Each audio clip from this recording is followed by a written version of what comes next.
하나, 둘, 네. 자, 식사 맛있게 하셨어요? 네. 자, 우리 할렐루야 한번 크게 해서요. 밖에 있는 분들 시작했구나 좀 할 수 있도록. 자, 할렐루야 아멘 하겠습니다. 할렐루야. 다시 한번. 네. 그렇게 하시면 끝난 줄 알죠? 네, 시작이 아니라. 자, 다시 한번 할렐루야 아멘 우리 함께 하겠습니다. 시작. 할렐루야 아멘. 네. 저 방에 계신 분들이 오시네요. 네, 밖에 계신 분들이 아니라. 네. 자, 우리 부모, 조부모 세미나 오신 모든 분들께 감사드립니다. 자, 우리 밖에 계신 분들 시작합니다. 한번 해주시면 시작하도록 하겠습니다. 자, 우리 기도하고 오늘 성경 다음 세대 컨퍼런스 마지막 시간입니다. 우리 부모, 조부모 세미나 갖도록 하겠습니다. 기도하겠습니다. 하나님 감사합니다. 하나님이 기뻐하시는 가정 되길 원합니다. 하나님이 기뻐하시는 부모, 조부모 되기를 원합니다. 하나님, 우리 모두가 또 배워야 될 줄 믿습니다. 또한 하나님께 주시는 은혜가 필요합니다. 오늘 이 시간에 우리의 마음을 열고 또 귀를 열고 또 우리 영을 열어 하나님의 말씀을 듣고 또 배우고 깨닫기를 원합니다. 주님 말씀하옵소서. 저희들이 듣고 또 변화되길 원하오니 주님 함께하여 주시옵소서. 또 우리 이기훈 목사님 통해서 은혜로운 말씀 또 하나님께서 허락하심에 감사드리며 이 시간 마지막 고귀한 선물이라는 제목의 우리 세미나 인도하실 때에 힘 주시고 또 하나님께서 또 능력 주셔서 오늘 우리 목사님을 통해서 또 하나님의 말씀이 전해지며 귀한 깨달음과 배움의 시간 될 수 있도록 성령님 우리를 인도하여 주시옵소서. 감사드리며 예수님의 이름으로 기도드리옵나이다.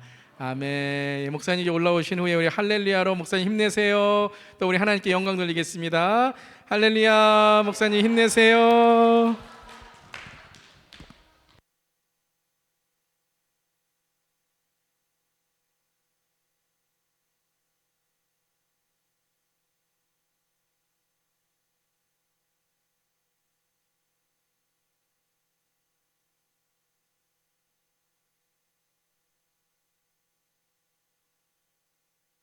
함께 시간 보내주시고 또 하면서 시간이 참 너무 빨리 갔고요. 그리고 좋은 추억을 많이 가지고 갑니다. 그래서 주 예수 교회가 많이 생각날 것 같고요. 또 우리 담임 목사님 비롯해서 우리 장로님들 또 선교적 교회로 또 선교적 가정으로 선교적 삶을 살아가시려고 애쓰시는 여러분들 한 분 한 분의 얼굴이 많이 기억이 날 것 같습니다. 지난 3일 동안 같이 해주셔서 너무 감사드리고 오늘 마지막 우리 시간 갖도록 하겠습니다. 제가 잠깐 기도하고 시작하겠습니다. 하나님 아버지 감사합니다. 하나님께서 저희들에게 허락하신 우리 이 가정이라는 귀한 선물을 또 하나님께서 우리에게 주신 자녀들 또 다음 세대를 바라보며 하나님의 시선을 고민할 수 있게 하시고 또 하나님의 마음을 동일하게 품을 수 있는 우리 모두가 되게 하여 주시옵소서. 하나님 행여나 아픔이 있고 또 좌절이 있는 관계가 있다면 또 그런 경험이 있다면 하나님의 특별한 치유하심의 손길로 어루만져 주시옵시고 하나님 우리는 안 된다라고 생각했지만 바로 그곳에서 하나님께서 다시 한번 서게 하시고 가능케 하시는 그 은혜를 경험하게 하여 주시옵소서. 하나님께 감사드리며 예수님의 이름으로 기도드립니다. 아멘. 아멘. 감사합니다. 여러분 괜찮으시면 제가 이걸 좀 벗어도 되겠습니까?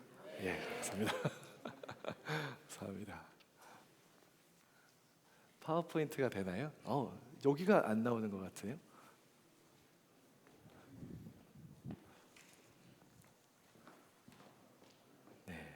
제가 우리 금요일 저녁에 나누던 부분을 제가 중간에 조금 자른 게 있어요. 그래가지고 거기서부터 다시 좀 연결을 하려고 해요. 너무 중요한 부분이기 때문에. 그래서 여러분 금요일 날 오셨던 분들은 거기서 다시 연결해서 생각하시면 되고, 혹시 금요일에 안 오셨던 분들은 우리 또 유튜브에 영상이 있으시더라고요. 그러니까 거기도 한번 보시면서 참고하시면 너무 좋을 것 같습니다. 오늘 우리 고귀한 선물이라는 제목으로 우리 아이들 또 우리 차세대에 대해서 좀 이야기 나누려고 합니다. 이 아저씨 기억나시나요? 예, 알버트 반듀라라는 사회학자인데요. 사람이 어떻게 관찰하면서 학습하나를 연구를 많이 하신 분이에요. 그래서 제가 나눴던 것처럼 이 보보 인형 실험을 통해서 어른이 이 인형을 뭐 때리기도 하고 또 폭력적인 언어를 하는 거를 아이들이 봤을 때 이제 그대로 이렇게 따라하더라라는 이제 실험 결과가 나왔고요. 또 남자 어른 같은 경우는 행동을 아이들이 더 보고, 또 여자 어른들 같은 경우는 말하는 거에 아이들이 더 귀 기울이더라, 이제 이런 결과가 나왔고요. 또 어른들은 그냥 이렇게 망치 같은 거로 때렸는데 아이들은 거기보다 더 나아가서 총까지 들더라. 예, 그래서 모델을 보고 그 모델보다 한 단계 더 나아가는 그 결과가 나오는 거죠. 그러니까 이게 부정적으로 갈 수도 있지만 또 긍정적으로 하면 훨씬 더 좋아질 수도 있다라는 얘기예요. 그러니까 아이들은 항상 그런 잠재력을 가지고 있어요. 그러니까 우리가 좋은 걸 보여주고 좋은 이야기를 해주고 좋은 이런 행동을 보여줄 때 아이들은 그것뿐만 아니라 더 좋은 것도 할 수 있다라는 얘기죠. 이 부분을 제가 좀 짚고 넘어가고 싶어가지고요. 알버트 반듀라라는 분이 사회학습 이론이라고 이렇게 이제 정리를 합니다. 이 많은 실험들을 통해서 사회학습 이론, 그러니까 우리가 어떻게 소셜 라이프에서 다른 사람들을 관찰하면서, 특별히 어린아이들, 다음 세대, 차세대 아이들이 기성세대 어른들을 보면서 그 소사이어티 안에서, 그 사회에서 어떻게 학습하는지에 대한 이론이에요. 첫 번째를 보시면은 이제 주의가 있습니다. attention이 있어요. 그러니까 모델링을 할 대상을 주의를 기울이고 관찰한다는 거예요. 이게 사실 굉장히 무서운 말입니다. 예. 제가 예전에 찬양팀을 인도할 때 저희 찬양팀 멤버들에게 항상 해줬던 얘기가 있어요. 그게 뭐였냐면은, 우리는 강대상 위에서 찬양할 때보다 내려와서 더 신실한 예배자로 서야 된다. 왜? 사람들이 다 보고 있으니까. 우리가 원튼 원치 않든 어쨌든 당신은 조명을 받고 어쨌든 당신은 악기를 하면서 사람들이 당신을 보고 있는데, 강대상 위에서 예배하는 모습만 보는 것이 아니라, 감사합니다, 그 강대상을 내려왔을 때를 더 지켜볼 것이다. 예. 근데 우리가 어른으로 살아가면서 어린 아이들이, 또 다음 세대, 차세대가 우리 어른들을 항상 보고 있다라는 거예요. 사실 안 보고 있을 것 같지만 굉장히 주의 깊게 보고 있어요. 뭔가를 따라하려면요, 뭔가를 먼저 주의 깊게 봐야지 따라할 수 있는 거거든요. 근데 이거는 내가 원하든 원치 않든 그냥 어린아이들 같은 경우는 이게 스펀지처럼 막 들어온다라는 거예요. 그렇기 때문에 우리가 더 말과 행동을 주의해야 되겠죠. 그 어텐션, 그 주의해서 바라보고 관찰하고 나서 이제 그 단계에서 얻은 정보를 기억하게 됩니다. 그러니까 내가 본 어떤 그 행동, 내가 들었던 어떤 그 말, 그거를 내가 보았고 관찰한 다음에는 이게 기억이 되기 시작해요. 그러면은 이게 재생이 됩니다. 그 내면에 내가 기억하고 있던 것들이 행동으로 옮겨지는 거예요. 그리고 이게 반복되고 연습되면서 하나의 패턴이 됩니다. 여러분, 이거를 잘 이해하시려면 처음 운전 배우실 때 생각하시면 돼요. 처음 운전할 때 그 난감한 그 감정 여러분 기억하시나요? 차에 딱 들어갔는데 뭐가 너무 많잖아요. 지금은 뭐 거의 다 오토매틱이지만 페달이 3개 있었던 때도 있었잖아요. 그죠? 할 게 너무 많은 거예요. 발은 뭐 이거 눌렀다 이거 눌렀다, 이게 또 살짝 딱 맞아야 되는데 또 여기도 뭐가 있고, 백미러를 봐야 되는데 또 사이드 미러도 봐야 되고, 핸들도 돌려야 되고. 근데 그것뿐만이에요. 밖에서 보이는 어떤 표지판, 스피드 리밋, 뭐 거기 도로에 있는 그런 거 다 보면서 가야 되는 거예요. 예. 근데 지금 여러분 어떠세요? 차에 딱 타면 그냥 자동적으로 되죠. 햄버거 먹으면서도 운전이 가능하시죠? 네. 저는 저번에 이렇게 운전하고 가다 보니까 옆에 차가 좀 똑바로 안 가는 곳을 봤더니 옷을 갈아입으면서 운전을 하더라고요. 어딜 가는 거였는지. 근데도 다 해요. 뭐 면도 하면서 운전하는 분도 계시고, 새벽에는. 그게 이제 몸에 배었기 때문에 그래요. 내가 주의 깊게 봤었고, 내가 기억했고, 이걸 내가 재생을 하다 보니까 어느 순간 몸이 그게 익숙해지고, 이게 이제 해도 되는구나라고 판단까지 하기 시작하는 거예요. 그러면서 이제 그게 동기가 됩니다. 그러니까 행동에 대한 직접적인 결과로 행동이 강화되기 시작하는 거예요. 이 주의하고 기억하고 재생하고 동기하는 이 패턴을 그냥 얘네들이 이렇게 사회에서 학습하는구나라고만 우리가 알고 끝낼 것이 아니라, 이걸 그럼 우리가 어떻게 적용할 것인가를 한번 생각해 봐야 돼요. 만약에 우리가 선교적 교회로 살아가고 우리 다음 세대가 우리가 그랬던 것처럼 이런 선교적인 삶을 살아가고 선교적인 공동체를 만들어가고 각자의 삶이 선교자의 삶으로 살아가게 하려면, 첫째, 보게 하셔야 돼요. 이 아이들이 여러분을 보게 하셔야 돼요. 아이들 딴 데 그냥 방에다가 쳐놓고 너희들 할 거 해 하고 우리끼리 으쌰으쌰 하는 게 아니라, 와서 봐. 우리 어떻게 하는지 와서 보라 그래야 돼요. 이해가 되든 안 가든 일단 처음에 와서 봐. 놀아도 여기서 놀아 라고 해주셔야 돼요. 그리고 그거를 기억하게 해주셔야 돼요. 어떻게 기억하게 해줄 수 있을까요? 제가 봤을 때는 컨시스턴트하게 계속 해주시면 돼요. 한 번 하고 몇 년 후에 또 하는 것이 아니라, 지난주에 했던 걸 우리 엄마 아빠가 또 하네? 우리 할아버지 할아버지가 이걸 또 하네? 하면서 이게 기억하기 더 쉽게 해주시는 거예요. 그리고 이거를 재생할 수 있게 해주셔야 돼요. 이제 너희도 한번 해봐. 우리가 지금 이거 하고 있는데 이럴 사람이 필요해. 네가 할 수 있겠다. 와서 같이 하자. 그리고 계속해서 할 수 있게 해주시는 거예요. 그러면 이거를 기억하고 재생을 하기 시작합니다. 이게 삶의 패턴이 되기 시작해요. 그러면서 동기가 생깁니다. 다음에 이거 또 해봐야지. 왜? 그 경험이 좋았으니까. 무슨 얘기냐면 그 경험이 좋게끔 또 만들어 주셔야 되는 거예요. 셀러브레이트 해주시는 거예요.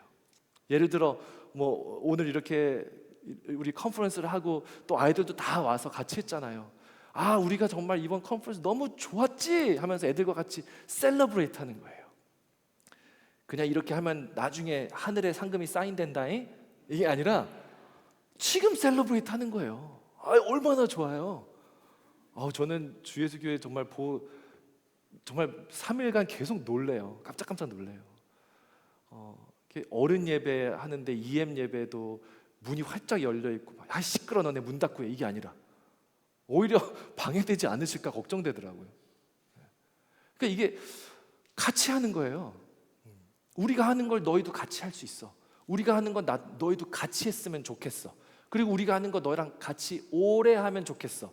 그리고 우리가 하는 거 너희가 같이 하는데 같이 오래 하면서 같이 즐거우면서 하면 좋겠어. 그게 사회학습 이론이에요. 제가 살고 있는 곳에 엄청 큰 미국 교회가 있어요. 그래서 이제 저도 차세대 디렉터니까 여기저기서 하는 이제 VBS에도 관심이 많고, 근데 이 교회에서 VBS를 한다 그래서 저도 어린 아이가 있어서 VBS를 등록해서 갔어요. 와, 어마어마해요. 아이들이 15,000명이 모였어요. 아이들만. 그러니까 이 교회는 또 그렇게 할 수 있는 영역이 돼요. 7만 명이 모이는 교회예요. 근데 보통 우리가 VBS를 하면 이제 여기저기서 만든 커리큘럼 우리가 사다가 쓰잖아요. 왜냐하면 손길이 너무 많이 들어가요. 크래프트, 디자인, 게임, 영상, 말할 것도 없어요. 근데 이 교회는 영역이 되니까 그걸 다 만들어서 하더라고요. 자기들 걸로. 그래서 대단하다. 정말 대단하다. 이런 교회는 이렇게 할 수도 있겠구나. 근데 이제 제가 그날 진짜 놀랬던 게 있어요. 뭘 보고 제가 놀랐냐면, 뭐 장비도 엄청나요. VBS 하는데 애들 막 조명부터 시작해서 막 뒤에 LED 스크린이 막 번쩍번쩍거리고 막 연기가 막 나오고, 그거를 또 이제 영상으로 이제 화면에도 쏘고 막 유튜브에도 하니까 카메라들이 막 몇십 대가 돌아다니면서 찍고. 근데 그 카메라가 엄청 비싼 거거든요. 근데 그 카메라를 돌리는 아이들이 중학생들인 거예요. 그래서 제가 상식적으로 봤을 때, 야, 이 몇만 불짜리 장비를 중학생들에 맡길 수 있는 교회가 몇이나 될까 싶더라고요. 이거는 비싼 거니까 너는 저거 좀 싼 걸로 써. 아니면은 이거는 너무 비싼 거니까 이건 우리가 할게. 우리가 해본 적이 있으니까 우리가 하고, 너는 저기 청소 좀 할래? 그게 아니라 아이들이 여기에 관심을 보이는 게 있으면, 그래? 고장이 나는 한이 있어도 네가 한번 해봐. 믿고 맡겨주는 거예요. 그때 이 아이들은 거기서 동기부여가 돼요. 아니, 이걸 나한테 맡겨주네? 와, 어디 가서 손도 한번 못 대보는 거를 이걸 내가 교회에서 애들 VBS 때 발런티어를 할 수가 있네? 열심히 하는 거예요, 애들이. 그러니까 우리가 다음 세대, 또 선교적 교회, 우리가 이거를 잘 접목시킬 때 우리가 이 아이들이 어떤 부분에서 우리와 함께 같이 사역을 하고, 또 그것을 같이 오래 하면서 이들도 즐기면서 할 수 있을까를 우리가 함께 고민하면 좋을 것 같아요. 교회가, 또 가정이, 또 부모가, 또 한 어른이 보여주는 말과 행동으로 인해 한 아이의 인생이 완전히 바뀔 수 있습니다. 아이들을 존중해주고, 아이들을 격려해주고, 아이들을 포함하는 사역, 그런 또 가정에서는 아이들이 자기의 정체성을 확고하게 정립합니다. 그리고 언제든지 그들이 기댈 수 있는 어른이 있다는 걸 알기 때문에 자신감이 생겨요. 자아가 건강해져요. 그 자존감을 가지고 세상과 직면하게 됩니다. 그때 그들이 선교적인 삶을 살게 되는 거예요. 그래서 우리가 이 교회에서, 또 우리의 가정 안에서, 우리 부모와 또 우리의 모든 식구들이, 영적인 가정들이 우리 아이들을 어떻게 함께하고, 또 이 모든 것들을 함께 정말 즐거워하고 축하해 줄 수 있을까를 계속해서 고민하면 좋을 것 같습니다. 요즘에 그 교육 쪽에서 굉장히 그 키워드가 하나 있어요. 어딜 가나 이 얘기만 해요. 선생님들을 만나도 그렇고, 뭐 프린시퍼를 만나도 그렇고, 뭐 그 디스트릭의 슈퍼인텐던트를 만나도 그렇고, 뭐 러메이커를 만나도 그렇고, 폴리시 메이커를 만나도 그렇고, 어딜 가나 교육 쪽에 있는 분들은 다 이걸 얘기해요. US Department of Education조차도 이거를 그렇게 강조해요. 그게 뭐냐면 equity예요. equity. Fair outcomes, treatments and opportunities for all students across race, gender, ethnicity, language, disability, family backgrounds and or income. 그러니까 우리가 인종이 어떻든, 성별이 어떻든, 우리가 뭐 랭귀지를 어떤 랭귀지를 쓰든, 디스빌리티가 있던 없던, 어떤 패밀리 백그라운드에서 오던 상관없이 모든 아이들에게 공평한 교육을 제공해야 하고, 공평한 아웃컴을 우리가 받아야 한다, 봐야 한다라는 것이 요즘 교육학에서는, 또 교육 필드에서는 최대로 관심 갖고 있는 분야입니다. 이퀄리티하고 에퀴리하고는 조금 달라요. 이퀄리티는 평등이고요, 에퀴리는 공평이에요. 그러니까 이퀄리티는 여러분 보시면은 키가 크던 작던 모두에게 박스 하나씩 주는 거예요. 그게 공평하죠. 네, 이퀄리티예요. 근데 그게 아니라 요즘 사람들이 관심 갖는 거는 에퀴리예요. 키가 커서 볼 수 있으면은 넌 굳이 박스 필요 없지. 너는 박스 하나면은 볼 수 있겠지. 얘는 너무 작으네. 얘에게는 박스 2개를 줘야 되겠다. 이게 에퀴리예요. 평등하고 공평하고 이게 조금씩 다릅니다. 그러니까 공평하게 모두가 에듀케이션을 받아야 한다. 공평하게 모두가 그 아웃컴을 봐야 한다라는 게 요즘 교육 필드에서는 최고로 관심 갖고 있는 분야예요. 에퀴티, 공평. 그래서 정말 수많은 돈을 투자하고 있고요. 여러 가지 프로그램을 시도해보고 있어요. Affirmative Action이 그 중에 하나예요. Affirmative Action은 모두에게 공평해야 한다. 왜 명문대에는 아시안들이 퍼센티지가 이렇게 많은 거야? 이건 공평하지 않아. 그래서 퍼센티지를 다 짜줘요. 이 학교의 몇 퍼센트는 아시안, 몇 퍼센트는 화이트, 몇 퍼센트는 아프리칸 아메리칸, 몇 퍼센트는 뭐 히스패닉, 이렇게 다 정해줘요. 그럼 거기에서 이제 문제가 오겠죠. 아시안들은 공부를 너무 잘하고 충분히 여기에 들어갈 수 있는데도 불구하고 그 퍼센티지가 벗어나게 되면은 그 자격이 있음에도 불구하고 못 들어가게 돼요. 또 반대로 흑인들이나 좀 마이너리티 쪽으로 있었던 분들은 이 퍼센티지라는 혜택이 주어지다 보니까 내가 사실은 기준이 안 되는데도 불구하고 합격이 돼요. 그래서 여러분 뭐 뉴스에서 보시겠지만 뭐 어떤 흑인 학생이 아이비리그 전체에 다 들어가고 막 이런 기사 보셨죠? 근데 이게 어떻게 사실은 모르겠어요. 저는 개인적으로 보면 이건 굉장히 공평하지 않은 거예요. 근데 그래도 우리가 에스니시티로 봤을 때는 그래도 이걸 공평하게 해야 되지 않겠나 해서 만든 게 Affirmative Action이에요. 헤드스타트라는 프로그램도 있어요. 이거는 뭐냐면 왜 애들이 1학년에 들어갔을 때 공부 잘하는 애들은 너무 잘하는데 공부 못하는 애들은 왜 이렇게 못하지? 그 갭이 너무 큰 거예요. 그래서 헤드스타트, 말 그대로 좀 일찍 시작하게 해주는 거예요. 공부를 조금 못하는 것 같은 아이들을 먼저 선별을 해가지고 이 아이들은 킨들가른을 또 1학년을 미리 들을 수 있게 해주는 거예요. 그러면은 학교를 시작했을 때 안 한 아이들과 그래도 좀 공평하게 비슷한 곳에서 시작하지 않겠나? 라는 것을 가지고 이런 프로그램을 만들었어요. 어떻게 됐을까요? 뭐 1학년, 2학년, 3학년까지는 거의 비슷하게 가요. 근데 시간이 지나면 지날수록 이 아이들은 다시 또 떨어져요. 그래서 이것도 사실 이야기가 많아요. 돈을 그렇게 투자해서 지금 하고 있는데 결과가 없다라는 거예요. 결과가 없어요. 그러니까 오래전부터 사실 지금 이 에퀴티라는 게 많은 주목을 받고 있지만 사실 오래전부터 많은 사람들의 관심이 어떻게 하면 아이들이 더 잘할 수 있을까? 어떻게 하면 더 평등하고 공평한 사회를 만들 수 있을까? 어떻게 하면 아이들이 그 밑에서 막 힘들어하고 허덕이는 게 아니라 우리가 좀 도와줘서 잘할 수 있게 우리가 좀 도와줄 수 있을까라는 고민은 오래전부터 해왔어요.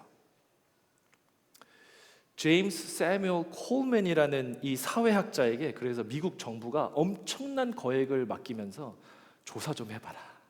이거 안 되겠다. 조사 좀 해줘봐라. 이게 도대체 문제가 뭐고 이걸 어떻게 우리가 해야 될지 좀 알아보자. 성별, 인구, 인종 간의 그 교육의 격차를 줄이기 위해서 그 당시에 존스 홉킨스의 교수였던 이 콜맨 교수에게 도대체 무엇이 교육의 불평등을 유발하는가라는 그 질문에 대한 답을 좀 찾아오라고 했습니다. 엄청난 펀드를 받고요. 4,000여 개의 학교에 60여만의 학생들을 대상으로 연구를 펼쳐갑니다. 교육학에서는 콜맨 리포트가 거의 바이블 같은 리포트예요. 근데 이 리포트가 정말 몇백 페이지에 되는 리포트인데 한 센텐스로 줄이면 딱 요거예요. 학교의 시설, 설비, 교육과정, 교사의 유능성 등과 같은 학교 내적 요인보다 부모의 사회 경제적 신분이 학생의 학업 성취에 매우 큰 영향을 미친다. 이게 결론이에요. 그러니까 학교에서 막 헤드 스타트를 하네, 뭐 어퍼머티브 액션으로 뭘 하네, 또 어떤 애들은 이렇게 도와주네, 어떤 애들이 이렇게 도와주네, 또 이런 선생님을 이런 아이들 도와주기 위해서 이런 선생님은 또 우리가 이렇게 트레인을 하네, 또 시설은 이렇게 바꿔야 하네, 뭐 과정은 어떻게 해야 되네, 커리큘럼은 어떻게 해야 되네, 뭐 이런 건 다 소용이 없고 다 정말 아무 소용이 없고 아무 의미가 없고 결국에는 부모의 사회 경제적 신분이 학생의 학업 성취에 매우 큰 영향을 미친다라는 게 결론이에요. 부모의 사회 경제적 신분은 socio-economic status예요. 사회에서 나의 어떤 경제적인 신분이에요. 요거를 조금 좀 직설적으로 말하면 돈이 있냐 없냐예요. 그러니까 이 리포트가 결론을 낸 거는 보니까 돈 많은 부모의 자식들은 공부를 잘하고요, 돈 없는 부모의 자식들은 조금 힘들어하네요라는 게 이 결과예요. 자, 이 부분에 대해서 제가 좀 이따 다시 올 거예요. 왜냐하면은 그럼 뭐 돈 없으면 뭐 어떻게 하라는 거예요? 그렇잖아요. 그렇죠? 요거는 이제 이 리포트의 결과고 요거에 대해서 이제 제가 다시 올 거예요. 근데 이 SES, Socio-Economic Status에 대한 연구는 아직까지도 계속되고 있어요. 왜 부모의 그 Socio-Economic Status, 그 사회 경제적 신분이 왜 그렇게 중요한가 하면서 많은 연구들이 아직까지도 진행되고 있어요. 어떤 한 연구에서는 부모님의 그 사회 경제적 신분이 높은 데서 자란 아이들과 그 사회 경제적 신분이 낮은 부모에서 자란 아이들과는 대화하는 게 정말 틀리더라라는 연구 결과도 있어요. 그래서 아이들에게 만화를 4가지를 보여줘요. 첫째 만화는 아이들이 공차기를 하고 있어요. 두 번째 칸에서는 이 공이 어떤 집으로 날아가서 유리창을 깨는 만화예요. 세 번째는 어떤 아저씨가 이 아이들을 보면서 막 화를 내고 있어요. 그리고 옆에는 어떤 여자분이 깨진 유리창을 보면서 근심하는 얼굴로 바라보고 있어요. 네 번째 칸에는 아이들이 도망가고 있어요. 이 그림을 보여준 다음에 아이들에게 이 그림에 대해서 설명해 보렴 했어요. 몇 명의 아이들이 축구를 하고 있는데 그중 한 아이가 찬 공이 유리창을 깨고 들어갔어요. 유리창이 깨지자 아이들은 그것을 바라보고 있어요.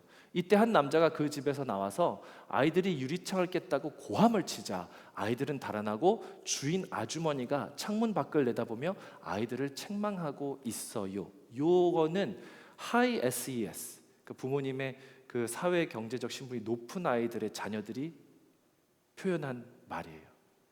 그럼 로우 SES에서 자란 아이들은 어떻게 대답했을까요? 개들이 축구를 하고 있어요. 개가 그걸 찾는데 그게 날아가서 유리창을 깼어요. 그걸 보고 있는데 그가 나와서 그걸 깼다고 개들에게 고함을 질러서 개들이 달아나고 그 여자는 밖을 내다보며 개들을 책망하고 있어요. 많이 다르죠? 많이 다르죠? 디테일도 많이 없고 쓰는 단어도 많이 다르고 여기서 말하는 개들은 누구를 얘기하는 건지, 정말 개를 얘기하는 건지 아니면 거기서 누구를 보고 개들이 하는지 정말 알아듣기 힘들게 얘기를 해요. 흥미로운 결과예요. 이 SES에 따른 아카데믹 갭이 점점 늘어나요. 아이들이 커지면서. 자, 프리-K, 킨더가른에 들어가기 전에 로우 SES에 있는 아이들은 하이 SES에 있는 아이들보다 3천만 단어를 적게 듣는다고 해요. 3천만 단어. 근데 이게 킨더가른이 되잖아요. 그러면은 그때부터 공부를 할 준비가 제대로 안 되는 거예요. 왜? 단어를 그만큼 적게 들었기 때문에. 그럼 4학년쯤 되잖아요. 영어 테스트 스코어가 갑자기 확 차이가 나기 시작해요. 그리고 8학년쯤 되면은 수학 스코어이 확 차이가 나기 시작해요. 그럼 이제 하이스쿨에 되면 이 부분에서 이제 졸업을 그만큼 적게 하게 돼요. 하이스쿨을 졸업을 안 하니까 대학교에도 갈 마음도 없고 대학교를 들어가고 싶은 의지조차 사라지게 돼요. 그 아카데믹 갭이라는 게 생기는 거죠. 근데 이게 어디서 오느냐? 많은 리서치의 결과에 의하면 다시 말씀드리지만 부모의 사회 경제적 신분이다라고 얘기하는 거예요. 제가 이 부분을 다시 온다고 했는데 왜 그러냐면 저는 판단하기를 그거는 세상이 말하는 기준이고요. 그건 세상이 말하는 기준이고, 그리고 많은 리서치를 했을 때 그게 틀리지는 않을 수 있지만 어떤 사회 경제적 신분이라는 것이 이런 거를 가늠할 수 있는 하나의 어떤 그런 잣대는 될 수 있을 것 같지만 그게 전부는 아니라는 거예요. 저는 그게 전부가 아니라고 믿어요.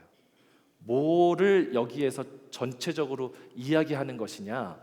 결국에는 부모님의 인게이지먼트예요. 부모님이 아이들과 얼마나 인게이지하고 있느냐가 이 아이들에게 성공하고 성장하고 자라날 수 있고 건강한 자아를 가질 수 있게끔 인도하는 것인지 아닌지를 판단한다라는 거예요. 왜냐하면 사실 소시오 에코노믹 스테러스에 대해서도 얘기를 많이 하지만 거기에 따라서 나오는 설명들을 잘 보잖아요. 그러면 방학 때 부모가 아이와 함께 시간을 많이 보내더라. 이런 가정들은 이상하게 이런 부모들은 아이가 실수했는데 때리지 않더라. 이상하게 이 가정들은 엄마 아빠가 I'm sorry라는 말을 잘하더라. 이상하게 이런 가정에서는 I love you라는 말이 그냥 매일같이 서로에게 하는 말이더라. 근데 그걸 통틀어서 아주 편하게 그냥 돈 잘 버는 부모 밑에 있으면 잘 될 거야 라고 그냥 해버린 거예요.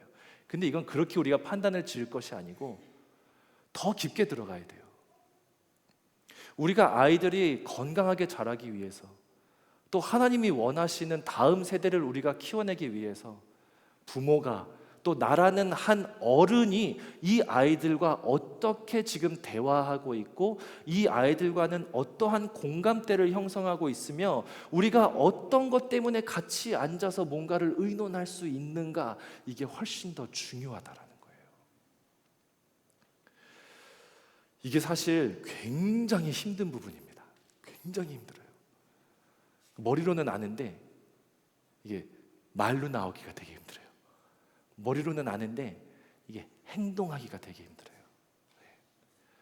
특히 우리 이제 아버님들 아버님들이 이걸 해주시는 게 사실은 쉽지 않아요. 근데 아버님들이 이걸 해주시기 시작하니까 아까 말씀드렸던 것처럼 애들이 그걸 본드라는 거예요. 애들이 그걸 봐요. 저희 학원에 이제 애들이 오면 제가 어제도 그 말씀 드렸죠. 공부하는 것만 봐도 부모님이 보인다고. 공부를 하는데 어떤 애는요 글씨를 좀 깨알같이 그냥 글씨를 써요. 이만하게 뭐라고 쓰는지 보이지도 않아. 이거 쓰는데 지워요. 그 지우개가루 다 하고. 왜 그렇게 지우개가루 하나도 없거든요. 다 치웠는데 계속 치우고 다시 또 해. 그렇게 한 3-4번을 해요. 맞는 답인데 지우고 또 하고. 제가 봤을 때는 아까 거랑 똑같거든요. 근데 왜? 불안함이 있어서 그래. 불안해. 이거 틀리면 엄마한테 혼나는데. 그때 이거 제대로 못했더니 아빠가 넌 공부하지 마라 이랬는데 기죽어 있는 거야 얘가. 그러니까 글씨도 조그맣고 How you doing? 놀래요. 옆에서 말 한 번 걸어도 놀래요.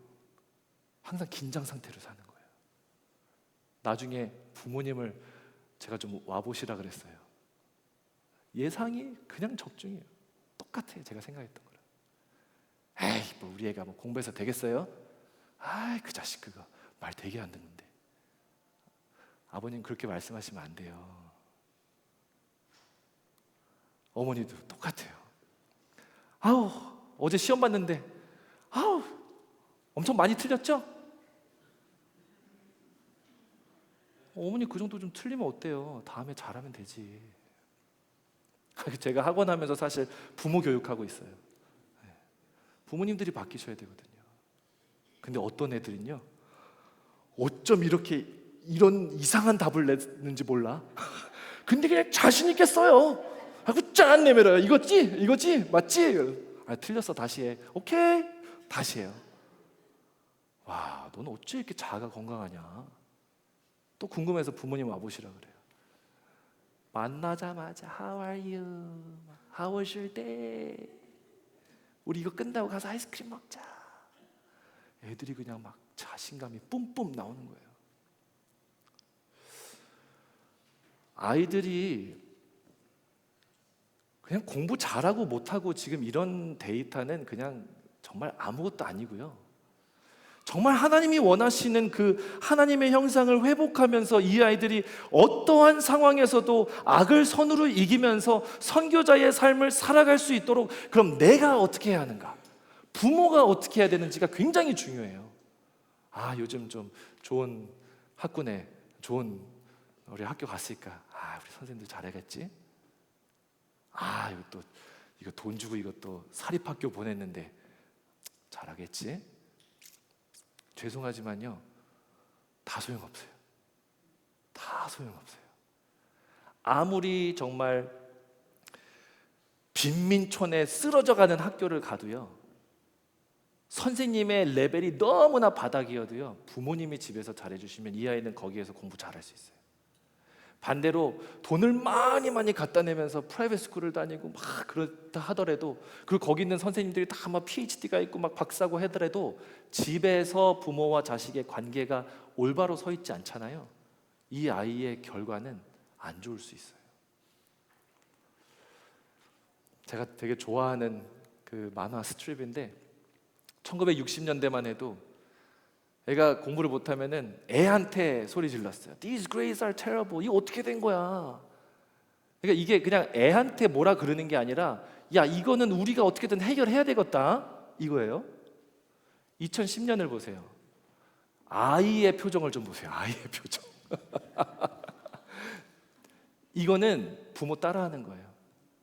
부모가 선생을 무시하잖아요. 그러니까 애도 따라 무시하는 거예요. 왜 나를 이렇게 가르쳤어? 이거는 가족끼리 우리가 부모로서 자녀로서 우리가 해결해야 될 거를 완전히 무시한 채 왜 너는 네 할 일 제대로 못하고 있어? 다른 사람한테 손가락질하는 거예요. 이건 하나님이 원하시는 게 아니죠. 아담과 하와가 선악과를 먹었을 때 했던 게 뭐예요? 제가 그랬는데요? 제가 그랬는데요? 아니죠. 우리가 가정에서 아이들을 양육하고 키워가면서 또 우리가 교회로서 차세대, 다음 세대를 우리가 세워가면서 결국 내가 부모로서, 내가 조부모로서, 내가 이 아이의 영적인 아버지, 영적인 어머니로서 교회에서 부딪힐 때마다, 식사할 때마다, 우리가 마주칠 때마다 나는 얘에게 무슨 얘기를 해줘야 하는가? 나는 이 아이를 어떻게 대해야 하는가? 나는 한 번이라도 이 아이를 보듬어주고 쓰다듬어 줬는가? 우리에게 질문해야 됩니다. 유명한 팝콘 실험이 있어요. 팝콘 실험. 코넬 대학교에서 영화관에 온 사람들한테 공짜 팝콘을 막 주는 거예요. 그리고 공짜 팝콘을 주면서 끝나고 나서 설문조사에 임해 주십시오라고 하는데, 사실 설문조사는 그렇게 중요한 게 아니고요. 여기에서 중요했던 거는 이 사람들이 팝콘을 가져가고 공짜니까 얼마나 남겨오는지를 보는 게 이 실험의 목적이었어요. 근데 재밌는 것은 어떻게 했냐면 큰 버켓을 주고 작은 버켓을 줬어요. 둘 다 공짜예요. 그리고 랜덤하게 그냥 준 거예요. 그리고 얼만큼 남겨오나를 보는 거예요.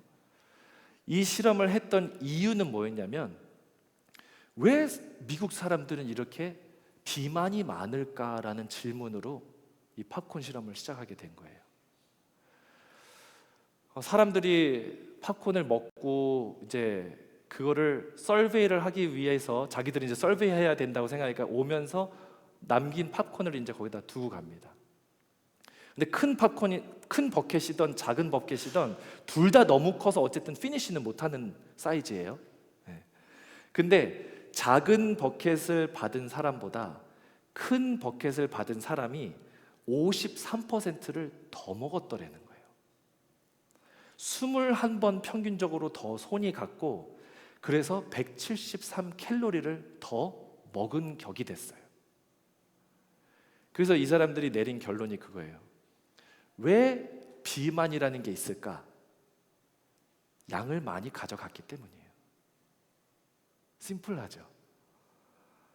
근데 그도 그럴 것이, 여러분 한국 다녀오시면 한국 가서 한번 놀라는 게 여기 음식 양이 적지? 그죠? 그리고 한국에서 또 몇 주 있다가 미국에 오면 어메 햄버거가 왜 이렇게 커? 그죠? 그러니까 비만일 수밖에요. 이 실험을 소개하면서 이 스위치라는 책에서 칩 앤 댄 히트라는 사람이 얘기하는 게 요건데, 이게 굉장히 중요해요.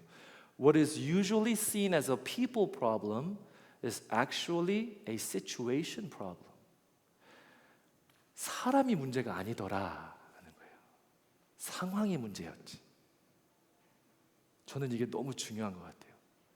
사람이 문제가 아니라 상황이 문제예요. 사람은 문제가 없어요. 상황이 그를 그렇게 만든 것뿐이에요. 우리가 아이들과 대화하면서 얘 왜 이럴까?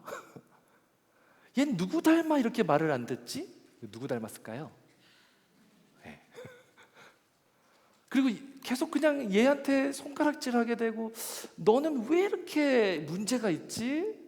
넌 뭐가 문제야 도대체? 너라는 애는 문제가 있어 라고 얘기할 때가 있죠. 말은 안 해도 속으로 이렇게 생각하실 때 있죠. 근데 이 아이의 문제가 아니라 그 상황을 한번 다시 봐야 되는 게 중요해요. 그거는 우리 세대가 해주셔야 돼요. 기성세대가 그 상황에 대한 애널라이즈를 해주셔야 돼요. 그리고 그 상황을 바꿔주셔야 돼요. 상황이 바뀌잖아요. 사람이 바뀝니다.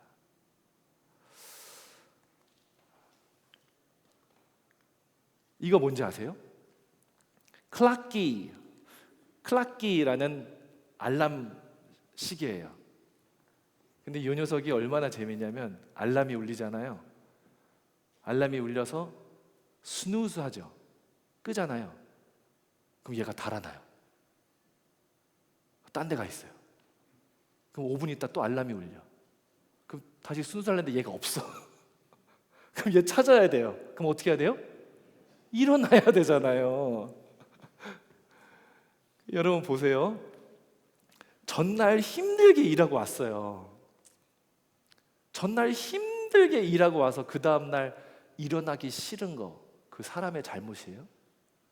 그 사람 잘못돼서 그런 거예요? 아니에요. 피곤하게 일했으니까 더 자고 싶은 건 우리 모두가 그런 거 아니에요? 근데 상황 하나 바꿔주는 거예요. 뭐? 알람이 자꾸 도망가는 거예요. 그럼 이거 끌라고서라도 침대에서 일어나야 돼요. 상황을 바꿔주는 거예요. 아침에 일어나서 운동하러 가야지 했는데 아침에 딱 일어나면 자야지. 그죠? 왜 그럴까요? 가야 되는 건 알겠는데 지금 침대 안에가 너무 따뜻하고, 일어나면 옷을 갈아입어야 되고 신발 신어야 되고, 그게 귀찮은 거야. 그죠? 그러니까 안 가게 되고, 내일 가자. 그러니까 이 사람 잘못된 거예요? 몹쓸 사람이에요, 이 사람? 아니죠? 상황을 바꿔줄 수 있어요. 어떻게 할 수 있을까요? 운동복을 입고 자는 거야. 뭐 어때요? 운동복 입고 자는 거야, 차라리. 그리고 신발을 바로 침대 옆에다 놓는 거야. 그러면 이제 자야지 자다가 잠깐만, 너 벌써 옷 입고 있었네 하고 신발 여기다 하면 신을 수 있네 하면 운동하게 되는 거예요. 웃기세요? 제가 무슨 이야기 하는지 아시겠죠? 사람을 봤을 때 얘는 왜 이 모양일까가 아니라 그 상황을 보고 그 상황 정말 조그만 거 하나를 바뀌어주니까 사람이 바뀐다라는 거예요. 자녀들에게는 문제가 없어요. 정말 자녀들에게는요, 문제가 없어요. 제가 오늘 마지막 날 오후에 여기까지 오신 분들은 그래도 마음이 그래도 내공이 있으시고 또 정말 이 자녀 교육에 관심이 있으신 분이라고 생각해서 제가 이렇게 말씀드리는데요. 자녀들은 문제가 없어요. 다 우리 잘못이에요. 다 우리 잘못이에요. 우리가 상황을 그렇게 몰고 갔기 때문에 우리 아이들이 그렇게 된 거예요. 우리가 상황을 바꿔줘야 된다는 건 알았지만 나조차도 너무 버거운 삶을 살기 때문에 그냥 너도 어떻게 해봐 하다 보니까 이렇게 된 거예요. 알죠? 여러분 힘든 거 알죠? 또 여러분도 여러분의 부모님께 받은 그 양육 방식이 여러분만의 아픔이 있고 여러분만의 쓰라림이 있고 여러분만의 외로움이 있었다라는 거 알죠? 근데 중요한 건 그게 계속 반복되지 않으려면 내 선에서 변화를 줘야 된다는 거예요. 내 선에서 이 아이들이 잘 자랄 수 있도록 내가 할 수 있는 거를 시작해야 된다는 겁니다. 키우다 보면은 마음에 안 드는 게 보여요. 그렇죠? 이게 다른 애들하고 갑자기 비교가 되면서 그 마음에 안 드는 게 더 막 부각이 돼요. 좀 심하게 얘기하면 갑자기 그게 꼴배기 싫을 때도 있어요. 그러면서 이 아이의 가방에 자꾸 우리는 돌을 넣어요. 내가 하란 대로 해. 그래, 너 날 수 있는 건 알겠는데 밖에 나가면은 그런 애들은 없거든. 창피하니까 하지 마. 또 돌려요. 사람이 있는 곳을 자꾸 피해요. 자꾸 정죄하게 돼요.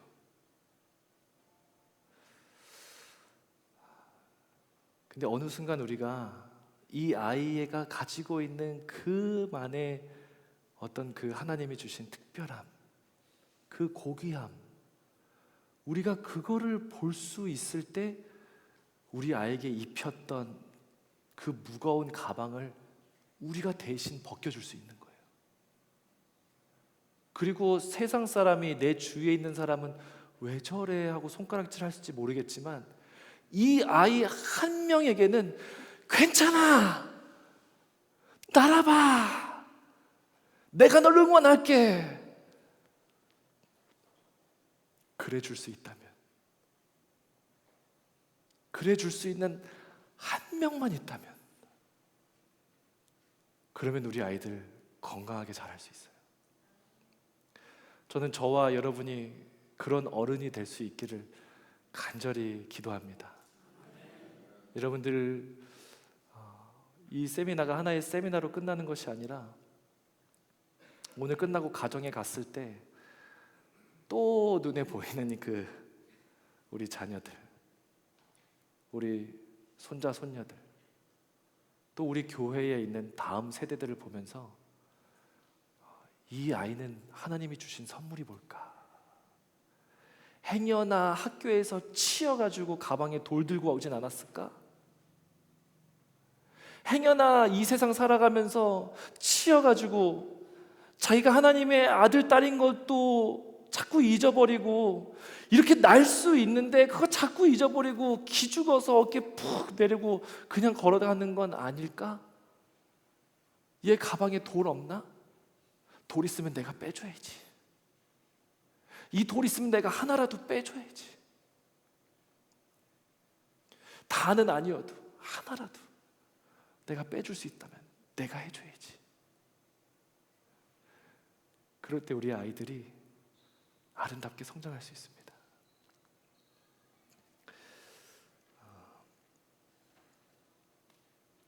제가 우리 학부모 세미나면 제가 이 질문 한번 해봐요.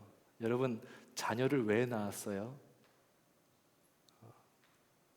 어떻게 하다 보니까 나왔나요? 자녀를 위해서 자녀를 낳으신 분 계신가요? 솔직하게 아니라고 많이 해주시네요. 여러분, 자녀를 위해서 자녀를 낳아주신 분 계세요? 아마 없을 것 같아요. 그냥 결혼했더니 애를 낳는 게 그냥 당연한 순서고, 애를 낳는데 애를 어떻게 해야 될지도 사실 모르겠고, 나도 부모라는 걸 처음 해보니까, 근데 정말 이 아이를 위한 부모가 내가 아직도 되어가고 있는가? 라는 질문을 해봐야 되는 거죠. 여중생이라는 웹툰이 있어요. 거기에서 주인공이 이런 질문을 던져요. 왜 자식은 부모를 선택하지 못하는가? 이거 제가 잘 몰라서 그런데 여러분 혹시 있으면 저한테 가르쳐 주세요. 제가 보니까 우리가 살면서 선택할 수 없는 게 하나 있는데 그게 부모더라고요. 혹시 또 있어요? 배우자도 사실은 선택한 거고, 자녀도 요즘 여러분 내가 선택할 수 있어요. 원치 않으면 안 가질 수 있잖아요. 그리고 인공수정 해가지고 요즘엔 남자 원해요, 여자 원해요, 그것도 결정할 수 있잖아요. 근데 부모는 내가 선택을 못 하더라고요. 또 선택 못 하는 거 있으면 가르쳐 주세요. 그래서 제 다음 질문은 이거였어요. 왜 그럼 하나님은 자식이 부모를 선택하지 못하게 하셨을까? 그렇잖아요. 우리 배우자 위해서 기도하라 그러잖아요. 대학교 졸업하면 너 빨리 배우자 위해서 기도해. 좋은 사람 만나야 되니까. 임신하면 자녀 위해서 기도하라 그러잖아요. 좋은 자녀, 건강한 자녀, 똑똑한 자녀 나와야 되니까. 근데 태어나기 전에 부모 위해서 기도하고 태어날 수 없잖아요. 그럼 왜 이거는 하나님의 디자인에 이게 무엇일까?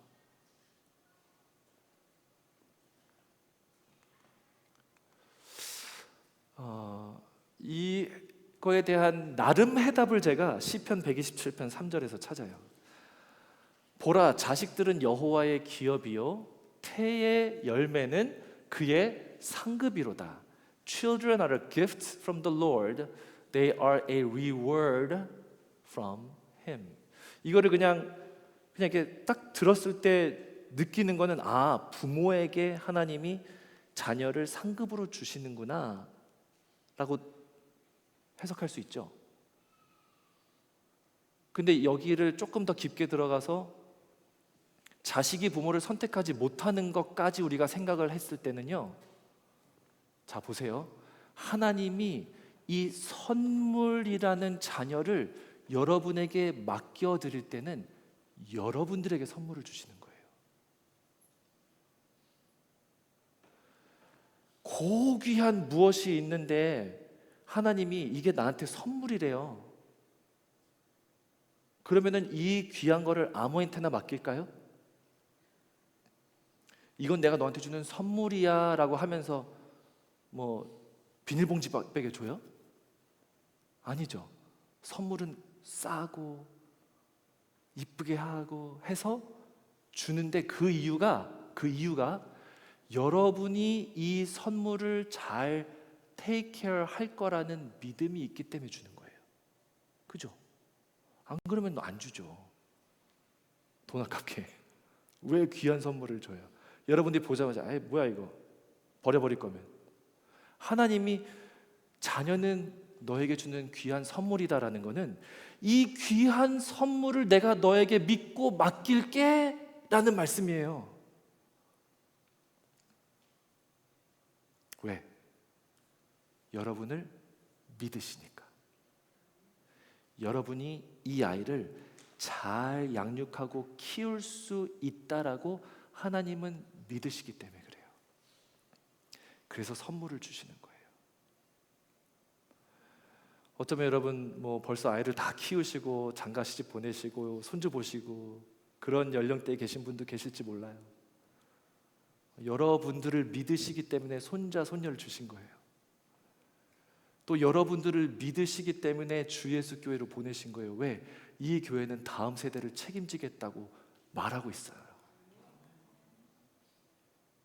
선교적 다음 세대를 세우겠노라고 여러분들이 기도하면서 매달리고 있어요. 그럼 이 교회는 누가 모일까요? 그걸 할 수 있다고 하나님이 믿는 자들을 보내시는 거예요. 저는 그래서 주 예수 교회에 있는 동안 계속 심장이 막 뛰어요. 와, 이 교회에서 얼마나 멋진 다음 세대가 세워질까? 얼마나 멋진 다음 세대가 세워질까? 그냥 뭐 하다 보니까? 아니요, 여러분들을 하나님이 믿고 맡기셨으니까. 그래서 여러분들의 삶 통해서, 여러분들의 가정 통해서 아름다운 일들을 하나님이 이루실 거라고 저는 믿습니다. 제가 제일 좋아하는 말이에요. When a flower doesn't bloom, you fix the environment in which it grows, not the flower. 꽃이 피지 않잖아요. 그러면은 그 꽃의 주위를 바꿔줘야 돼요. 꽃을 바꾸는 게 아니에요. 우리가 다음 세대를 키우면서 또 다음 세대를 선교적으로 세워가면서 어쩔 때는 이 아이들을 보면서 왜 꽃이 안 피지? 이 정도면 꽃이 필 때가 됐는데 라고 했을 때 꽃을 그냥 뽑아버리시면 안 됩니다. 그죠? 그 꽃의 주위에 지금 뭐가 있는가를 보셔야 돼요. 아까 말씀드린 상황을 계속해서 바꿔주시는 거예요. 환경을 바꿔주시는 거예요. 그리고 환경이 바뀌고 그게 건강한 환경이 되잖아요. 꽃은 자연적으로 필 수 있습니다. 그래서 저와 여러분이 우리 다음 세대를 위해서 기도하고 또 우리 선교적인 그 차세대를 위해서 헌신하며 나아갈 때 하나님께서는 이 세대를 통해서 또 우리 세대를 통해서 또 계속해서 다음 세대를 통해서 하나님께서 아름답게 피게 하시는 그 꽃들을 보게 하실 줄 믿습니다. 아멘. 이 시간 함께 한번 기도할게요.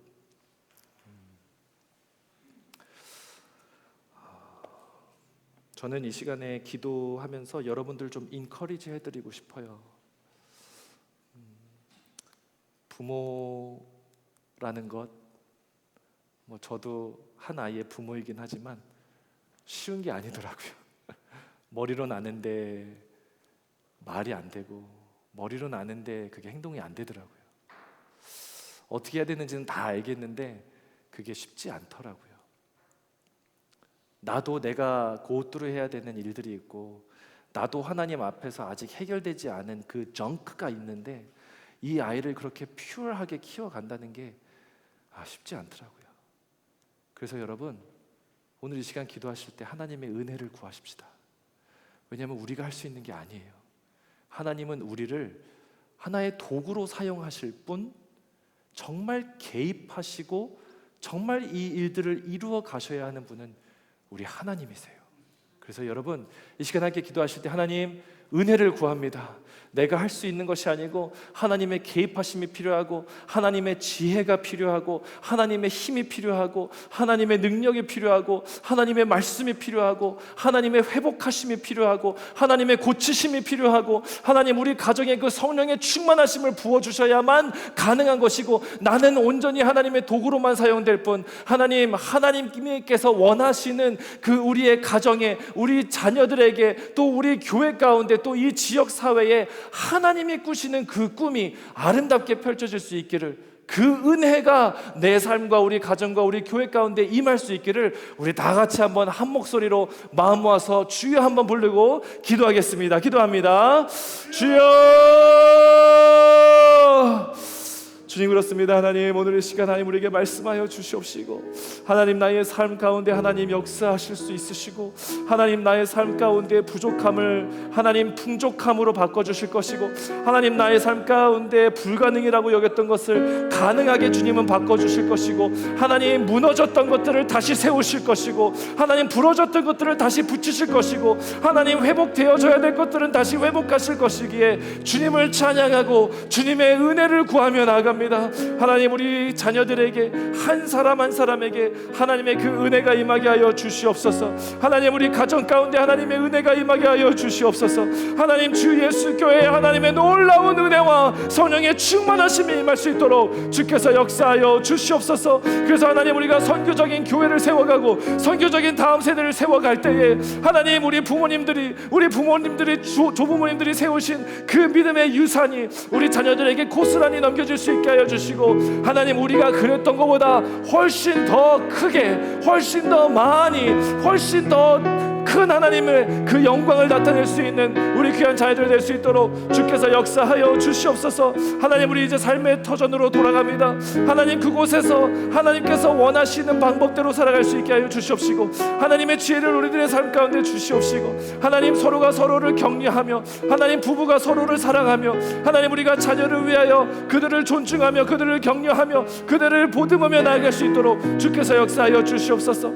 그래서 선물로 우리에게 맡겨주신 우리 자녀를 키워내 가며, 하나님, 내가 겸손함으로 하나님 앞에 설 수 있게 하여 주시옵시고, 하나님, 그 과정에서 나도 변화시키시고 나도 성장하게 하시는 그 하나님의 놀라운 은혜를 경험할 수 있도록 주께서 역사하여 주시옵소서. 그렇게 역사하실 주님을 찬양합니다. 하나님, 주 예수 교회에 속한 모든 가정들에게 하나님의 놀라운 은혜로 함께하여 주시옵소서. 주님, 함께하여 주시옵소서. 하나님 아버지, 감사합니다. 지난 3일 동안 저희는 어떻게 하면 우리가 더 선교적으로 우리의 삶을 살아내고 우리의 교회를 세워가며 또 차세대를 세워갈지에 대해 많은 이야기를 나누고 또 기도하였습니다.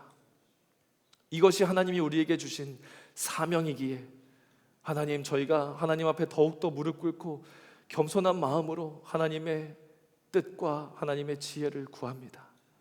하나님, 우리가 할 수 있는 것이 아니고 하나님의 은혜가 너무나 필요합니다. 하나님의 손길이 너무나 필요합니다. 하나님의 개입하심이 필요하고 하나님의 치유하심과 회복하심이 필요합니다. 하나님, 주님이 필요한 그곳에 하나님의 놀라운 임재하심으로 함께하여 주시옵시고, 하나님, 기적을 일으켜 내시는 그 성령의 충만하심으로 함께 하시어서 하나님, 우리 가정이 다시 회복되었다, 우리 가정이 다시 한번 선교적인 사명을 품게 되었다, 우리 자녀들이 하나님 앞에 선교사로 다시 서게 되었다라는 간증이 주 예수 교회에 넘쳐날 수 있도록 성령님께서 역사하여 주시옵소서. 하나님, 이 사명을 붙들고 눈물로 기도하시고 계시는 우리 부모님 세대, 우리 조부모님 세대, 또 우리 담임 목사님과 모든 사역자들 위해 하나님의 지혜와 하나님의 도우심으로 함께하여 주시고, 하나님, 이 지역사회에 하나님께서 붙여주시는 이 불을 품고 나가게 하여 주시옵시고, 이 뜨거운 불이 점점 넓어져 가게 하여 주시고, 하나님, 이 지역과 이 주와 미국 전체를 완전히 바꿀 수 있는 주님의 놀라운 교회로 사용되어질 줄로 믿사오니 주께서 그렇게 역사하여 주시옵소서. 하나님, 우리의 삶으로 돌아갑니다.